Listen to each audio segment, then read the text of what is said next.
It's been a strange week. Actually, it's been a strange few weeks, but I'm sure you've all heard by now that Tylenol or Paracetamol taken during pregnancy has been linked to autism. Now, I did actually do a video a few months ago on this when some research came out, and I said this then, and I'm going to say it now. This is a big claim, and you want to be very sure it's true before telling pregnant women that their only choice for pain relief is going to cause autism in their unborn child. And so after watching the entire 1 hour long press conference, I decided I needed to do a bit of research and properly investigate what was being said so that I had the facts. And I do this because I myself am hoping to go through pregnancy sometime in the future. So it's obviously something that I want to get the actual facts on. And I thought, well, if I'm doing this much research, I may as well share it with you. So here you go.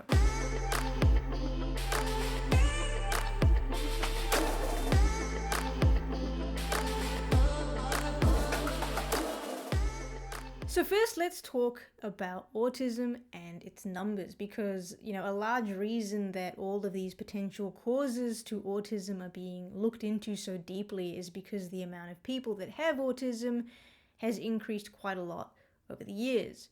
And President Trump says in that press conference that the rates of autism are now 1 in 31 children. Is that the case? It does seem to be, in America at least. And I know here in Australia, it seems to be 1 in 40 people are likely to have autism. Now, are these numbers that have been increasing with time? I just want to put this graph on the screen. And so yes, you can see since the year 2000, the rates of autism have been increasing, particularly in Australia and in the US. And those numbers have actually been increasing since the 90s. It's just not captured in the graph completely.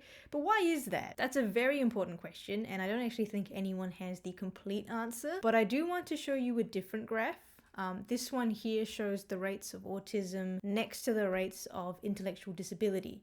And as we can see, since the year 2000, the numbers in autism have increased while the numbers of people with intellectual disability have decreased. And this is because during that time, there were changes to the actual way that these conditions are diagnosed. And the most important change happened in 1994 when the DSM-4 came out.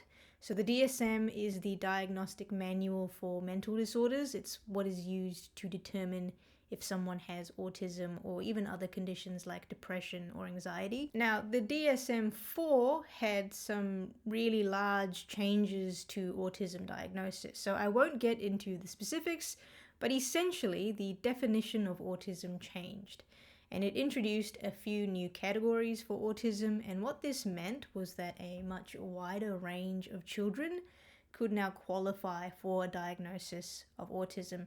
And this kind of tracks because it's during this point from the mid-1990s to the 2000s that we see this increase start to take place. And this change in definition meant that children were being diagnosed less with intellectual disability and more with autism instead because of these changes that happened in the DSM-4. And so I think, and a few people tend to agree, that a large reason that the numbers of people being diagnosed with autism have been increasing is because of these changes to how it is diagnosed.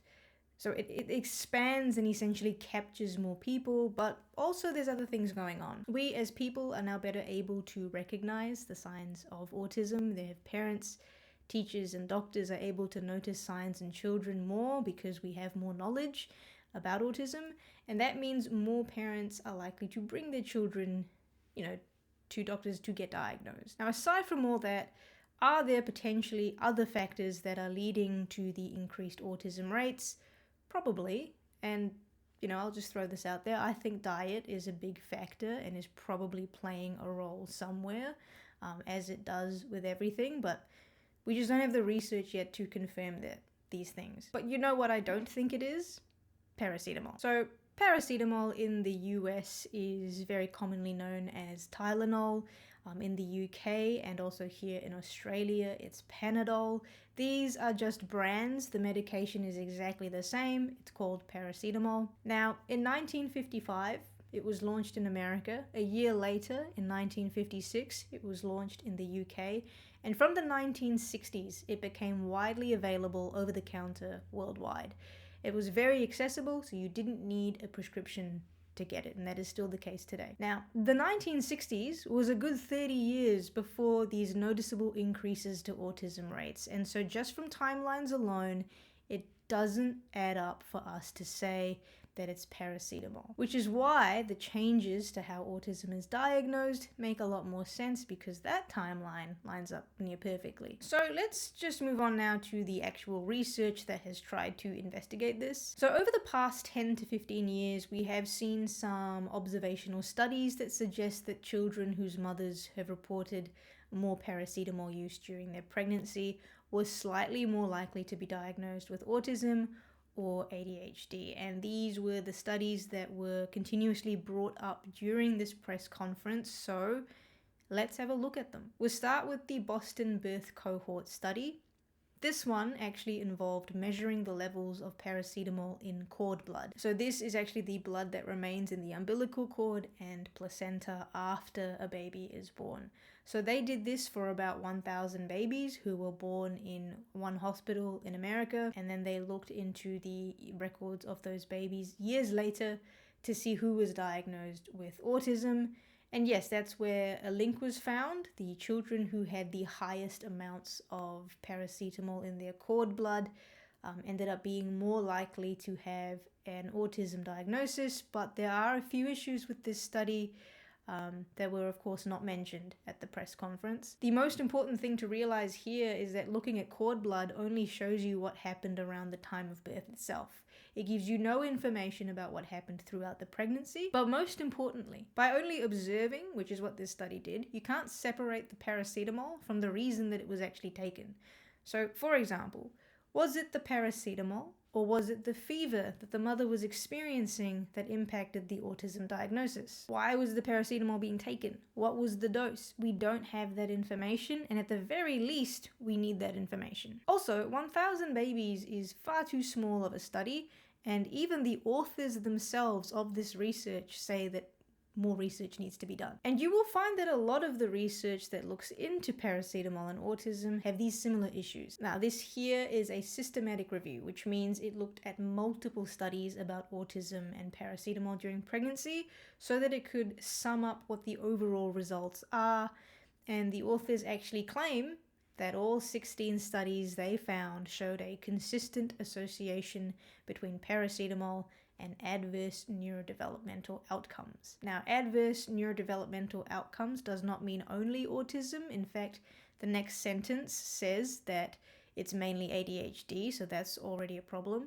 And again, all of these studies give us hardly any information about how much paracetamol was used throughout the pregnancies, what doses were taken, and to me, most importantly, why they were taken. They also relied on the mother's remembering, which in research isn't a great method because, people forget or they overestimate or they underestimate, which leads to things being inaccurate. And so I hope you can sort of see by now that the research that is being referred to is pretty weak and incredibly weak for a government to be relying on. And what is even more frustrating here is that in the press conference, they ever so slightly mention there is some evidence that says the opposite.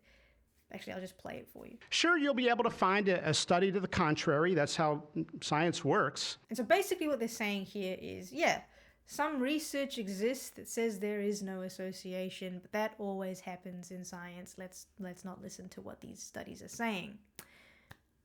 But I actually wanted to go through them. And this study here is known as the Swedish Sibling Comparison Study.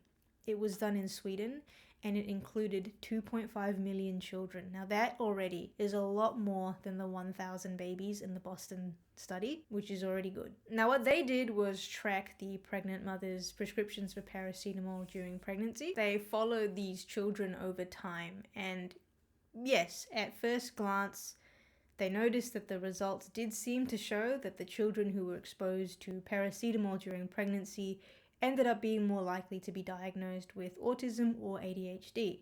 But the researchers, they went a step further. They then compared siblings within the same family, where one sibling had paracetamol exposure, but the other didn't.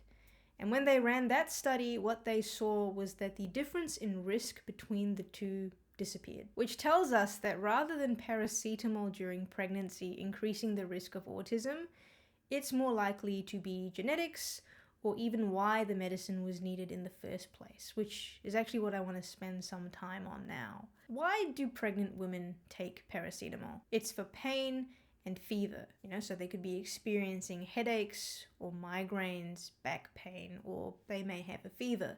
The thing that we all can agree on is no one actually wants to take medication during a pregnancy, and paracetamol is actually the only option that pregnant women have for pain. And the recommendation has always been to use the lowest effective dose for the shortest amount of time as you can.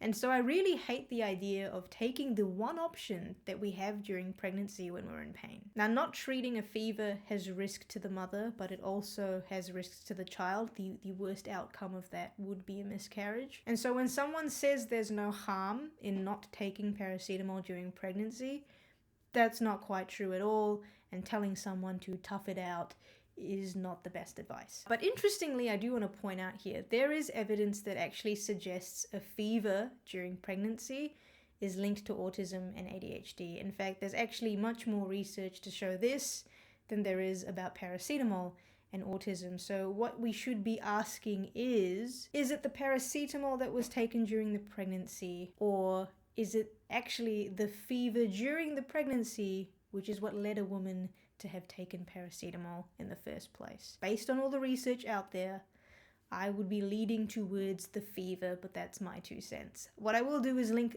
the research that I'm talking about throughout this study in the description, and you can make that decision on your own if you want to go through them. Autism is incredibly complex. There's no single cause.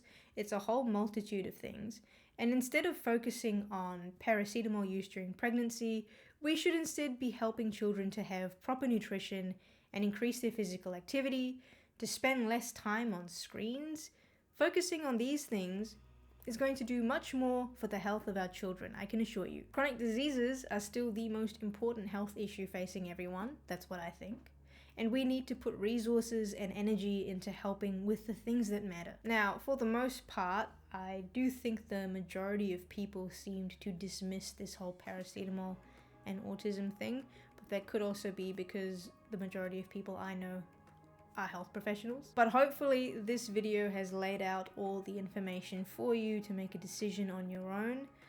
If you have any questions, please comment. I will do my best. I'll see you in the next video, and until then, keep playing the long game.